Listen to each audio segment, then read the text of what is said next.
오늘은 제 6계명, 10계명 가운데 제 6계명 살인하지 말라 이런 제목으로 말씀의 은혜를 나누기를 원합니다. 10계명이 많은가요? 적은가요? 10계명이 많다. 한 5개로 줄이지 그냥. 너무 많아서 신앙생활하는데 힘들다. 손을 드시고 고개를 팍 숙이신 분이 10계명이 적다. 한 50계명 정도는 돼야지 계명이라고 할 수 있지. 이건 뭐 10계명 너무 적어서 나한테는 양이 안 찬다. 손 드신 거예요? 어떻게 하신 거예요? 어떤 사람에게는 10계명이 참 많아 보일 겁니다. 이걸 다 어떻게 지키나. 어떤 사람에게는 좀 더 주시지. 이 계명만 잘 붙잡고 살아가면 하나님의 축복이 있는 것을 안다면 좀 더 주셔서 한 50계명 100계명 별로 양이 안 차시는가? 이 계명이라고 하는 것은 어떻게 접근하느냐에 따라서 어떤 사람에게는 무거운 짐이고요, 어떤 사람에게는 정말 축복입니다. 저는 어렸을 때 장로교 신앙생활에서 여러 번 말씀드렸지만 어린 나이에 고민했죠. 내가 젊은 나이 예수를 일찍 믿어갖고는 이 10계명에 덫에 걸려서 이걸 내가 다 어떻게 지키고 살란 말이냐. 실제로 고민했던 적이 있어요. 그래서 가만히 들어보니까 장로교는 예정론이라는 게 있거든. 당신이 예정되어서 구원으로 약속되었다면 아무리 곁길로 가도 하나님은 다 때가 되면 불러주신다. 어쭈 그리 이게 그렇다면 내가 어떻게 살아도 나중에 하나님이 다 나를 예정 안에서 구원시켜 주실 거니까 뭐 적당히 살아도 된다는 얘기냐. 어린 나이니까 슬쩍 고민 같은 것을 했던 기억이 납니다. 그러나 여러분 보십시오. 이 계명을 짐이라고 생각하니까 많고 힘들고 어려운 거거든요. 그런데 이 계명에는 하나님의 약속이 있고요, 축복이 있고, 그것이 우리 영혼을 살리고 마음을 지키고 몸을 온전케 건강케 하는 것이라면 이걸 지키지 않을 이유가 없는 것이죠. 그렇다고 하면 10계명이 아니라 100계명, 1000계명도 감사하다는 거예요. 어떻게 생각하십니까?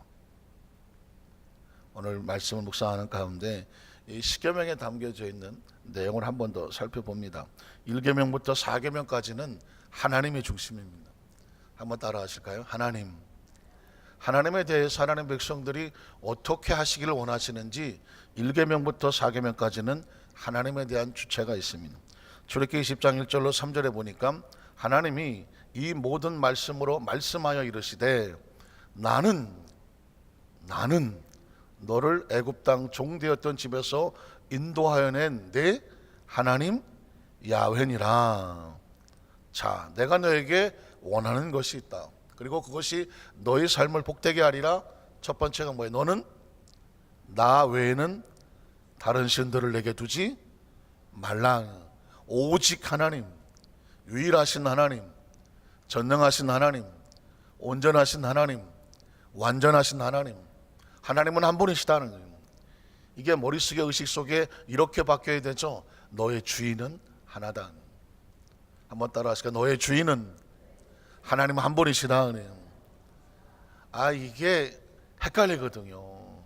여기 가면 저것도 좀 주인 삼고 싶고, 저쪽 가면 또 저쪽도 주인 삼고 싶고, 인간이라는 것이 간사해서 전쟁하는 신, 농업을 잘 해주시는 신, 바다에 가면 용왕님, 산에 가면 산신령, 뭔가 사람들이 어떤 상황 속에서는 거기에 걸맞는 절대자가 있을까 싶어서 여기도 가서 섬기고 저기도 가서 섬기고 하려는 속성들이 있단 말입니다.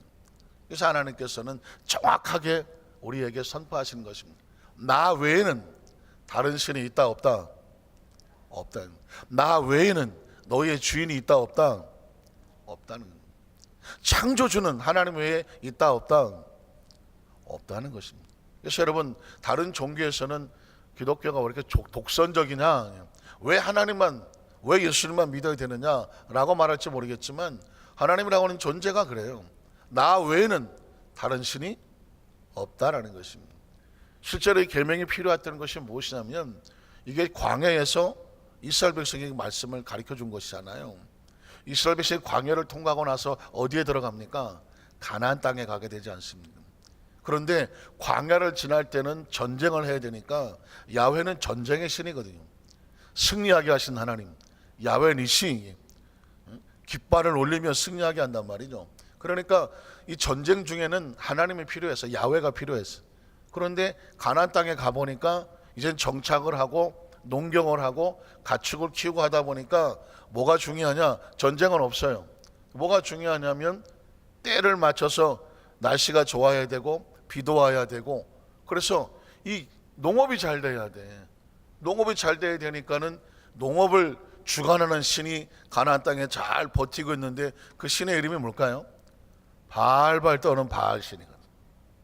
발발 떠는 바알신이, 그냥 가나안 백성들이 그냥 발발발 떨면서 바알신을 섬긴단 말이죠. 이스라엘 백성이 가만히 보니까 자기들은 야훼 하나님, 전쟁의 신을 믿고 여기까지 왔는데, 가만히 보니까 농업을 하는 데는 전쟁의 신보다는 바알신이 낫단 말이에요. 그러니까 외부에서 침입이 다가온다고 하면 야훼 하나님 하고 전쟁의 신을 따라가다가, 농사를 지을 때는 바알신을 우리에게 뭐 농사를 잘하게 해주시오 뭐 이러면서 이제 거기다가 제단을 쌓는단 말이에요. 그러니까 사람이라는 것이 여기도 붙었다가 저기도 붙었다가 하는 그 속성이 하나님의 생리에는 맞지가 않아요. 그래서 하나님께서는 단호하게 아예 선포하는 것입니다. 하나님 외에는 다른 신이 없다. 기억하시나요? 여호수아가 가나안 땅을 점령하고 나서 마지막에 정말 피눈물 나게 나이 40에 지도자가 돼서 그 80이 돼가서 이제는 그 가나안 땅을 점령하고 하나님 앞에 가기 전에 온 이스라엘 백성을 놓고 그 노구를 이끌고, 그것도 멋진 영화 장면이 될 것 같아요. 여호수아가 마지막으로 이스라엘 백성을 다 놓고 그 파란만장한 전쟁에 승리를 한 이후에 이스라엘 백성을 붙잡고 피눈물을 흘립니다. 아마 얼굴은 쭈글쭈글하고 백발이 되고 노인이 됐겠죠.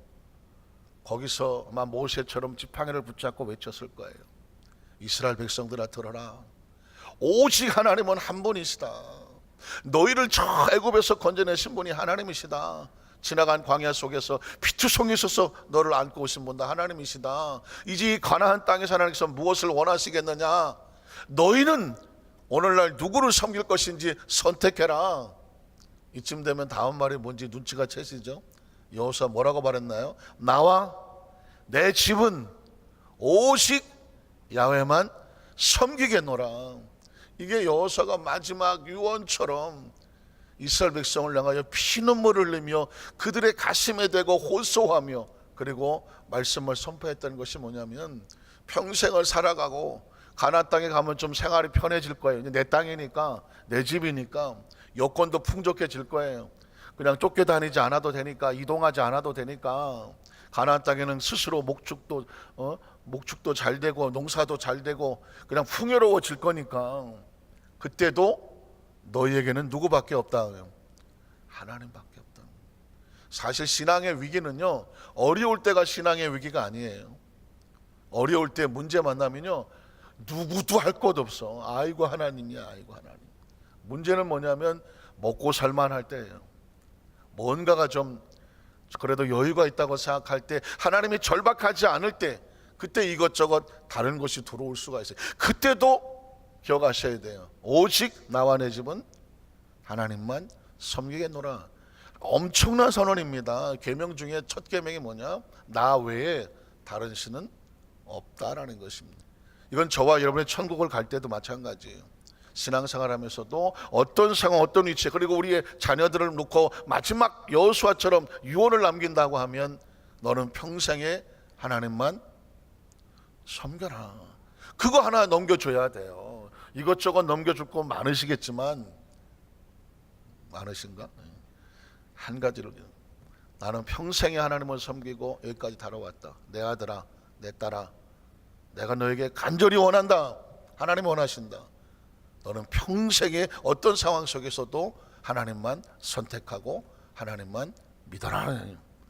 여러분, 그 10계명 가운데 1계명은 강력한 선언입니다. 계속 한번 읽어볼까요? 너를 위해서 두 번째 새긴 우상을 만들지 마라. 하나님을 형상 속에 가두지 마라.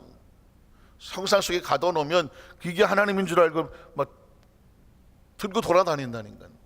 너를 위해서 새긴 우상을 만들지 말고 또 위로 하늘에 있는 것이나 아래로 땅에 있는 것이나 땅 아래 물속에 있는 것을 어떤 형상도 만들지 마라. 그것들에게 절하지 마라. 그것들도 섬기지도 마라. 나 네 하나님 야훼는 질투하는 하나님. 다시 말해서 다른 어떤 것도 용납하지 않아요. 하나님이 어떤 것들도 그래 뭐 네가 처지가 그러니까 농사 질라니까 농사신도 좀 섬겨야 되겠지, 내가 적당히 타협할게. 아니에요. 하나님은 타협하지 않아요. 질투하는 하나님인즉 나를 미워하는 자의 죄를 갚다. 아버지로부터 아들에게로 3, 4대까지 이르게 하거니와 나를 사랑하고, 하나님은 한 분에 대한 정확한 신앙 고백을 가지고 나를 사랑하고 내 계명을 지키는 자에게는 1000대까지 은혜를 베푸시느니라. 자, 7절에 가면 3계명이 나오죠. 너는 하나님의 이름을 어떻게 부르지 마라. 망령되게 부르지 마. 하나님의 존재에 대한 정확한 의식과 사고. 어젠가요 보니까 그 북한은 김정은이를 최고의 존엄이라고, 존엄이라고 그러고요. 미국의 어떤 대변인가가 김정은에 대해서 뭐라고 얘기를 했더니 감히 불경스럽게 최고의 존엄에게 그런 말을 쓴다고 막 북한이 난리를 치더라고요. 그러니까 김정은이라는 이름에 조금만 손상만 되고 누가 모욕하는 말을 하면 어떻게 감히 최고의 존엄에게 그런 말을 쓸 수 있냐고 막 달라든단 말이죠. 여러분, 우린 적어도 그 정도 의식은 있나요? 사실은 북한은요, 주체사장 어쩌고 하고 있지만 아주 성경을 그대로 갖다 옮겨 놓은 거예요. 그리고 하나님 대신에 뭘 갖다 놨을까요? 김일성, 김정일, 김정은을 갖다 놓은 거예요. 실제로 북한에 이렇게 교육시킬 때 보면 옛날에 어떤 그 북한의 할머니가, 성도님이 간증할 때 보니까 여호와는 나의 목자시니, 여기다가 김일성은 나의 목자시니 갖다. 하나님의 이름에다가 다 김일성 갖다 집어넣었대요. 어려서부터 그 교육하고 배우니까 김일성은 신이야, 신. 그러니까 그 아들 김정일도 신이고요, 그 아들 김정은도 신인 거예요. 이 북한 집단 체제가 이런 체제이기 때문에 우리하고 뭐 동포의 한민족, 사실 우리는 꿈은 참 야무진데 절대로 그 북한에서 내려와서 어느 교수하시는 분도 북한을 그렇게 만만하게 봐선 절대로 안 된다고 말하더라고요. 어떤 사람이 북한의 배고픈 아이들은 정치와 상관이 없으니까 걔네들은 인도적으로 도와줘야 된다, 그런 말을 했다고 하는데, 북한에서 있었다 오신 분 말하기를 북한 아이들을 이디오피아나 아프리카 아이들하고 똑같이 보는 것은 잘못된 착상이라는 거예요. 그 아이들은 어려서부터 정치적으로 사상적으로 무장을 하고 때문에 걔네들을 아프리카 아이처럼 배고프니까 불쌍히 여긴다, 이건 허망한 생각이라는 것입니다. 아주 무섭게 교육받고 자라기 때문에요, 그럴 어린아이들은 정치와 상관이 없다, 아예 정치적으로 큰다는 것이죠. 사실은 굉장히 안타까운 거죠. 그러니까 우리는 이걸 사람이 대적하기보다는 제가 볼 때는 감히 하나님의 이름을 자신의 어떤 지도자에다 이름을 갖다 대체했다면 하나님이 역사하셔야 돼요. 그리고 사실 북한은 우리 그 옆구리 갈비에 붙어있는 계륵 같은 거 아닙니까? 분명히 불쌍히 여기고 우리 민족이고 도와주고 진짜 우리의 소원은 통일을 하며 눈물도 흘리고 우리는 그렇단 말이죠. 그러나 실제 북한의 현실은 생각보다 만만하지가 않잖아요. 만만하지가 않아요. 그러니 이건 사람의 해법이 없다고 생각을 해요. 하나님이 역사하셔서 갑자기 김정은이가 성령을 받고 나가 뒤집어지든지 어떻게 해갖고 하나님의 역사에서 좀 기적적이다, 무슨 트럼프가 해서 이렇게 해서 표를 많이 받거나 또는 누가 해서 평화 시대를 만들었다, 이건 내가 보기에는 어려운 것 같고, 어떤 상황 속에서 하나님이 그냥 열어서, 왜냐하면 독일이 통일될 때 그렇다고 하더라고요. 어떤 누가 정치를 잘해서 군사 외교가 아닌 거예요. 갑자기 그냥 어떤 상황 속에서 아직 독일의 베르린 장벽이 무너지지도 않았는데 누가 가짜 뉴스 같이 언론에 잘못 흘린 거예요. 장벽이 무너졌으니 마음껏 나가시오. 마치 우리 같으면 이제 휴전선이 없어졌으니 좌우로 왔다 갔다 해도 됩니다, 이런 얘기 같은 거예요. 실제로 가보니까 맡고 있는 사람이 무슨 소리냐, 우리 그런 소리 못 들었더니 무슨 소리냐, 지금 신문이나 언론에 다 나오고 있다고. 틀어보니까 정말 나온 거거든요. 그래갖고 그 문을 열어주는 바람에 이 독일에서 동독에서 그냥 밀고 내려와 버렸어요. 얼떨결에 그냥 통일이 돼버린 거, 얼떨결에. 그래서 고생을 많이 했죠. 얼떨결에 통일이 되니까 그걸 갖다 수습하고 하느라고. 그러니까 이건 하나님이 열어줬다고 말씀해 볼 수 없는 게 사람이 연 게 아니거든요. 그래서 사실 우리의 소원은 통일을 하고 있는데 이걸 지금 뭐 어떤 정치 지도자가 하겠습니까? 군사적으로 풀겠습니까? 무슨 미국이나 중국이나 뭐 누가 알겠습니까? 속에 가지고 있는 마음을. 하나님이 풀어주셔야 되죠. 그 수밖에. 그래야 완전하고 아름다운 우리가 말하는 복음적인 통일이 되리라고 믿습니다. 8절로 11절에도 보면 새 사계명이죠. 안식일을 기억하여 거룩하게 지켜라. 안식일은 사실 시간이죠. 시간인데 장소 하나님 앞에 나오죠. 시간과 공간을 하나님 앞에 온전히 지켜라는 거죠. 엿새 동안 힘써 내 모든 일을 할 것이나 일곱째 날은 내 하나님 야훼의 안식일인즉 너나 내 아들이나 내 딸이나 내 남종이나 내 요정이나 내 가축이나 내 문 안에 머무는 객이라도 아무 일도 하지 말라.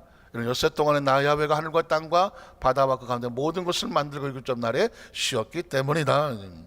자, 그러면 5계명은 뭘까? 여기까지가 하나님이면요, 5계명은 뭐냐면 부모님이 나오는 거죠. 부모님.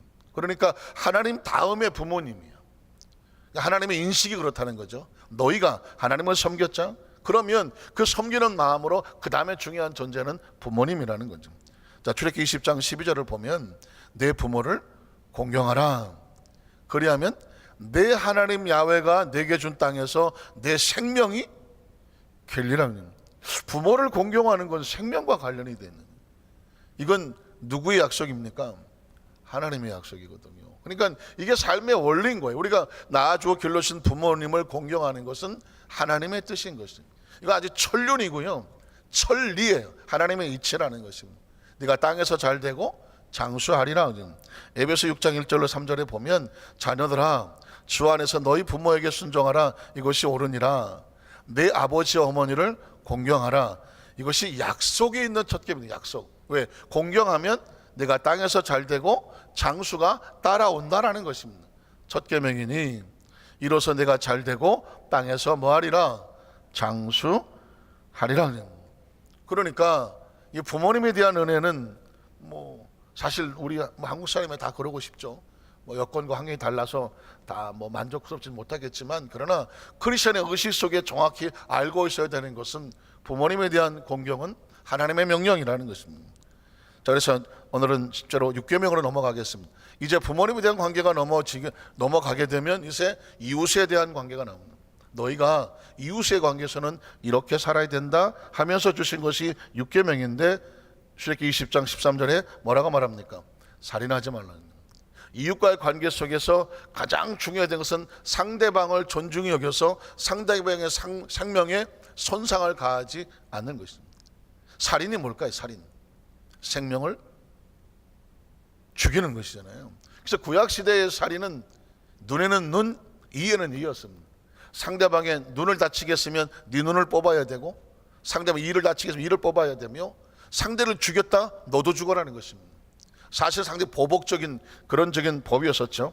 그러나 이 시대 속에서 예수 그리스도의 복음의 시대에 와서 예수님은 이 계명에 대해서 이렇게 새로운 재해석을 했습니다. 한번 따라 하실까요? 복음 시대.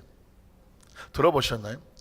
구약 시대를 율법 시대라고 말하면, 신약 시대는 은혜 시대라고 말하지만 좀 더 정확하게 말하면 복음 시대입니다. 예수님이 오셔서 구약의 계명을 새롭게 재해석하는 것입니다. 우리는 구약 성경을 근간으로 가지고 있지만 예수 그리스도의 새로운 해석이 복음적으로 우리에게 다가오기 때문에 복음 시대라고 말하는 것입니다. 자, 마태복음 5장 21절에 보면 이렇게 말합니다. 옛사람에게 말한 바 구약이죠. 옛사람에게 말한 바 구약입니다. 살인하지 말라 6계명입니다. 누군지 살인하면 심판을 받게 되리라. 그러니까 구약시대 성경에 보면 의식이 뭐냐면 살인하면 너에게도 심판이 있다라는 것이 그들의 의식 속에 있었던 것입니다. 자, 이렇다는 것을 너희가 들었으나, 그 다음 절에 보면 나는 너희는, 여러분 성경 속에서 이 부분을 굉장히 중요시 여기셔야 돼요. 나는 너희에게 이르노니. 성경은 어떻게 해석하냐에 따라서 내용이 얼마든지 달라질 수가 있습니다. 그런데 성경은 누가 해석해 주냐면 예수님이 직접 해석하시는 것입니다. 이것이 산상수훈에 나오는 것인데, 나는 너에게 이르노니 형제에게 노하는 자마다 심판을 받고 있습니다. 자, 사람을 죽여야 살인인데 예수님은 오셔서 우리에게 새로운 의식을 받는데, 형제에게 노를 한다, 내 안에 분노가 일어나면 이미 너는 무엇을 받았다? 심판을 받은 거죠. 그래서 크리스천의 마음속에 분노가 일어나고 화가 날 때 아주 조심하셔야 돼요. 왜? 안타깝게도 분노를 하면 상대가 죽어야 되는데 누가 죽어요? 내가 죽는 거예요. 그러니까 우리 안에는 분노하도록 만들어지지를 않은 거예요. 가끔 뭐 드라이브 보면 뭐 이렇게 할 때 막 화날 때 막 그런 머리 버리지 않습니까? 어쨌든 우리 몸의 상태는 뭐냐면, 예수님께서 우리에게 말씀하시는 거예요. 형제에 대해서 너희가 분노를 하게 되면 네 스스로 먼저 심판을 받게 돼. 네 몸에 데미지가 온다는 것입니다. 형제를 대해서 이 바보 같은 놈아 나가라 라고, 바깥에 나가라가 아니라 바보 미련한 놈, 그런 모욕적인 말, 욕을 하는 거죠. 형제를 대해서 나가라고 하는 자는 공회에 잡혀가게 된다.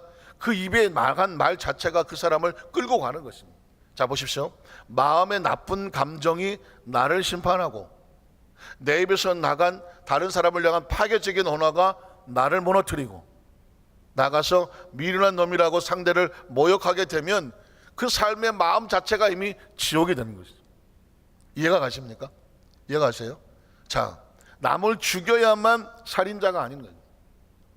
남을 죽여야 살인자가 아니라, 복음 시대에 오면 마음의 살인이 그것도 살인인 것이에요. 마음의 살인. 남을 죽이면 너도 심판받게 되리라 그랬지만, 예수님의 제 해석은 나는 너에게는 오니 너희가 마음에 나쁜 감정, 악한 감정 내지는 분노의 감정, 파괴적인 감정을 가지면 상대를 파괴하고 싶으나 네가 스스로 먼저 파괴가 된다. 상대를 공격하고 싶으면 안타깝지만 그 말이 너를 끌고 가게 될 것이며, 남을 모욕하게 되면 이미 너는 상대방에게 여러 가지 나쁜 감정 가졌기 때문에 네 마음의 상태는 이미 지옥이다. 굉장히 중요한 의미를 가지고 있습니다. 죽여야 살인이 아니라 내 속에 미움이 이미 살인이 되고, 그 미움은 나를 심판하고, 그 미움이 나가는 말이 나를 끌고 가고, 그 미움의 감정에 잡히면 내 심령의 상태는 무슨 상태가 된다? 지옥의 상태가 된다는 것입니다. 아주 중요한, 예수님께서 새로운 복음 시대에, 크리스천은 뭘 지키느냐? 이 마음의 성전을 지켜야 되는 거죠. 이 마음의 성전을 지키는 것이 나를 먼저 살려야 돼요. 그래서 저는 가끔 그런 얘기 하죠. 크리스천은 아주 절대적으로 이기적으로 살아요. 이기적으로 살아요. 아마 듣다 처음 들어보는 말일 수 있어요. 한번 따라, 철저하게 나 중심적으로 이기적으로 살아는. 아니 목사님, 크리스천은 나를 쳐 죽이고 십자가를 지고 남을 위해서 헌신하고 이렇게 살아야 되는 거 아닙니까? 그게 뭐냐? 나를 철저하게 이기적으로 살면 그게 가능한 거예요. 나를 지키려는 거죠. 자, 나를 지키려니까 상대하고 싸울 필요가 없는 거죠. 왜? 공격적으로 나가면 그게 나를 죽이는 거예요. 내가 소중한 사람은 말을 함부로 하지 않죠. 왜? 그 말은 나를 끌고 간다니까요. 정말 내가 소중한 사람은 내 마음의 상태가 진흙탕이 되도록 감정을 막 엉망으로 만들지를 않죠. 이유가 뭘까요? 내가 살려고 하는 거죠. 내가 살려고 하는 거예요. 여러분이 중요한 거예요. 지금 예수님께서 우리에게 이런 얘기를 하는 이유가 뭘까요? 야, 네 마음에 벌써 다른 사람을 미워하면 살인한 자가 되고, 욕하지 말고, 그리고 분노하지 말고, 마음을 지옥으로 만들지 마라. 그 얘기 뭘까요? 너 그렇게 불행하게 살아랍니까? 아니잖아요. 난 네가 행복하기를 원해. 마음의 천국을 이루기를 원해. 그러기 위해서 구약 성경에 다른 사람을 죽여야만 살인이라고 말하지만, 나는 너희에게 새롭게 말하노니 살인이란 죽여야만 살인이 아니다. 네 마음에서 미움과 분노와 원한이 쏟아져 나가면 그게 살인이야.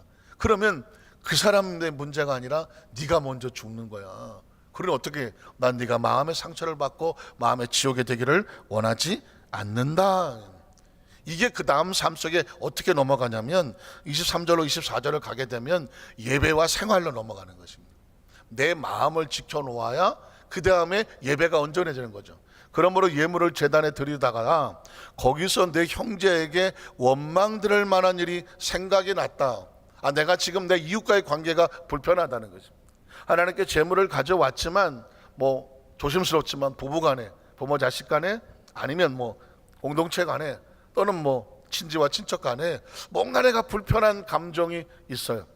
그러면 그 상태로 그냥 재물만 드렸다고 해서 예배가 아니라는 거죠.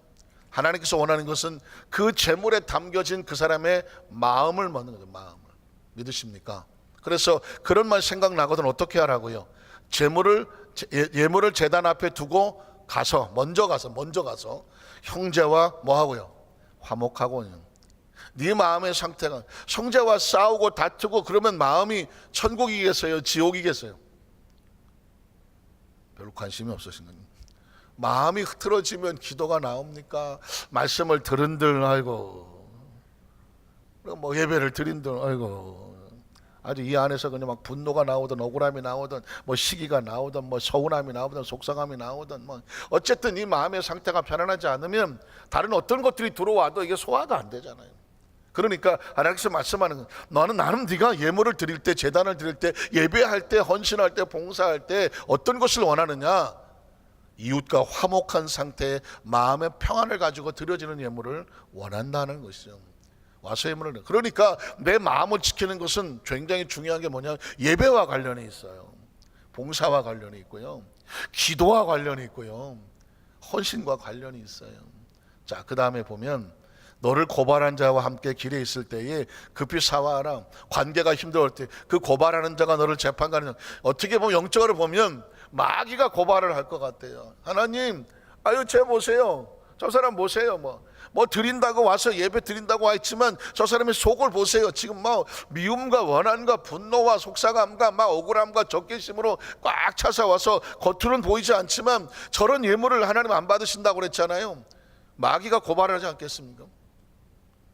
그러면 너를 재판관에 내어주고 그 다음처럼은 재판관이 옥을 지키는 자에게 내어주어 옥에 가둘까 염려하라. 놀랍지 않습니까? 뭔가 지금 마음의 상태를 얘기하는데 자꾸 지옥이라는 단어가 나오고 감옥이라는 단어가 나오죠. 자꾸 가둬두고 그곳에서 붙잡히고 고통을 당하는 것은 가만히 생각해 보니까 마음을 온전히 하나님과의 관계 속에서, 이웃과의 관계 속에서 화목하지 아니하면 이미 네 안에가 지옥이야, 네 안이 감옥이야. 그걸 다 풀기 전에는 못 나와. 그 얘기를 한 것입니다. 그래서 마지막에 보면 진실로 내게 이르노니 내가 한 푼이라도, 여기서는 한 푼이라고 나오지만 또 다른 성경에는 털 한 오락이라도 남김없이 다 갚기 전에는 결코 거기서 나오지 못한다는 거예요. 그러니까 내 안에 조금만 서운함이 하나 박혀 있어요. 이게 털끝 같은 서운함, 동전 한 입 같은 것이 들어와 있어. 이게 온 몸을 괴롭게 고통스럽게 하니까 미움과 원한과 원망이 있으니 이게 뭐 소화가 되겠습니까? 잠을 자겠습니까? 뭔들 한들 편하겠습니까? 그러니까 살인이란 사람을 죽여야만 살인이 아니다. 누군가를 향한 분노와 미움과 원한과 욕설과 모욕과 뭔가가 그 속에서 튀어져 나오는 순간 이미 그 속에서 파괴적인 에너지가 나가고 상대방에 대해서 미치는 건 둘째치고 네 스스로 안에 감옥이 되고 지옥이 될 거야. 그러니 네가 그것을 한 올이라도 다 털어내서 마음에 싹 지워내지 않으면 결코 네 마음이 편하지 않을 것이다. 그래서 오늘 제 6계명은 구약시대에서는 살인하지 말라라고 끝이 났지만 복음시대에 와서는 진정한 살인하지 않는 평안은 형제와 화목하고 화해하고 그 마음속에서 모든 부정적이고 파괴적인 감정들을 긁어내고 마음의 평안을 이루는 것이, 그것이 서로 하나님이 주시는 계명의 목적입니다. 이 은혜가 충만하시기를 주님의 이름으로 축원합니다.